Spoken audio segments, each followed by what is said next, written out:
ഏതു ക്ഷേത്രമായാലും ആ ക്ഷേത്രത്തിലെ വിഗ്രഹത്തിൻ്റെ പിതൃസ്ഥാനം ആർക്കാണ്? തന്ത്രിക്കാണ്. പിതൃസ്ഥാനം എന്നുള്ളത് കൊണ്ട് അർത്ഥമാക്കുന്നത് ആ ദേവൻ്റെ പിതാവ് എന്നല്ല. മഹാദേവനാണ്, പരമശിവനാണ് ഭൂമിയിലെ ഏറ്റവും വലിയ ദേവസങ്കല്പം. അപ്പോൾ തന്ത്രി മഹാദേവൻ്റെ പിതാവല്ല. എങ്ങനെയാണ് പിതൃസ്ഥാനത്ത് വരുന്നത് എന്നും കൂടി ഭക്തജനങ്ങൾ അറിഞ്ഞിരിക്കണം. ആ അറിവില്ലായ്മയാണ് ഇന്ന് പലരും ചൂഷണം ചെയ്യുന്നത്. എന്താണെന്ന് നിങ്ങൾ വ്യക്തമായിട്ട് അറിയണം. നമ്മളുടെ മൂലപിതൃ എന്ന് പറഞ്ഞാൽ ഹരിയാണ്, ഹരിതലോകമാണ്, ഈ വൈഷ്ണവ ലോകമാണ്, ഈ സസ്യപ്രകൃതിയാണ്. നമുക്ക് മുഴുവൻ ജീവനാംശവും തരുന്നതാരാണ്? ഈ മൂലപിതൃവാണ്, ഈ സസ്യപ്രകൃതിയാണ്. അപ്പോൾ ഈ പ്രാണപ്രതിഷ്ഠയെ ചെയ്യുന്ന, ഈ ക്ഷേത്രത്തിലെ തന്ത്രങ്ങളെ നടപ്പിലാക്കുന്ന ആൾ എങ്ങനെയുള്ള ആളായിരിക്കണം?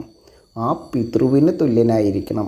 അതായത് വൈഷ്ണവ അവതാരത്തെ പോലെയാവണം. സത്വഗുണശീലമുള്ള ആളായിരിക്കണം, സാത്വികനായിരിക്കണം. ഗുണത്താൽ ആർക്കൊപ്പമാവണം? പിതൃവിനൊപ്പമാവണം, വിഷ്ണുവിനൊപ്പമാകണം, സത്വഗുണമാവണം. വികാര വിചാര വിദ്വേഷ വൈരാഗ്യങ്ങളൊന്നുമില്ലാതെ സത്വഗുണമുള്ള ആ മഹാവൈഷ്ണവ ശക്തിയുടെ അവതാരത്തെ പോലെ ആകുമ്പോൾ, അതായത് സ്വഭാവം കൊണ്ട് ഏറ്റവും സാത്വികനാകുമ്പോൾ, ആ വിഗ്രഹത്തിൻ്റെ ആ പ്രതിഷ്ഠയുടെ പിതൃസ്ഥാനത്തേക്ക് ഈ വ്യക്തി, ഈ വിഷ്ണുവിൻ്റെ അവതാരമായിരിക്കുന്ന, വൈഷ്ണവ അവതാരമായിരിക്കുന്ന ആ ജ്ഞാനിയായിട്ടുള്ള വ്യക്തി മാറുന്നു എന്ന് മാത്രം അർത്ഥം.